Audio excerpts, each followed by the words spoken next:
স্বামীর লগে তালা খাওয়ানোর পরে আমি যখন আমার বাপের বাড়িতে আইসা উঠলাম, তখন আমার বাপ কইলো ভালো করছস, সাইডা দিছস, এমন পোলার সংসার না করনি ভালো। আমার 3 পোলা পান দিয়ে উঠলাম আমি আমার বাপের বাড়িতে।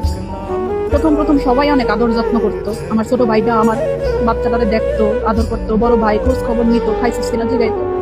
আস্তে আস্তে ওরা দুপুর বেলার যে খাওয়ান, সবাই সবার পাতে খাওয়ানোর লগে তরকারি মাইখা খায়। আমার পোলাপানের লিগে কোনো তরকারি থাকে না, বিকাল বেলা নাস্তা থাকে না, ওরা নিজেরা খায়। রাতের বেলা ভাতটা পর্যন্ত থাকে না, রাত্রেবেলার ভাতটা পর্যন্ত থাকে না, রাত্রেবেলার ভাতটা পর্যন্ত পাই না খাইতে। আমি আর আমার 3 বাচ্চা এখন এত বেশি অসহায় হয়ে গেছি, এত বেশি অসহায় হয়ে গেছি যে খাওয়ানো পাই না।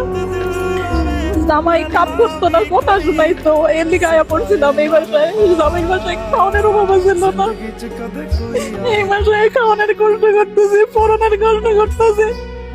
আজকে 2 বছর যাবত ঈদের একটা জামা কিনতে পারি নাই, পোলাপান করে একটা জামা কিনা দিতে পারি নাই।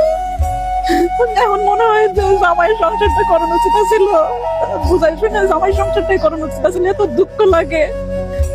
ও তো আরেকটা বিয়া কইরা ভালোই আছে, কিন্তু আমি তো একলাই রয়ে গেলাম।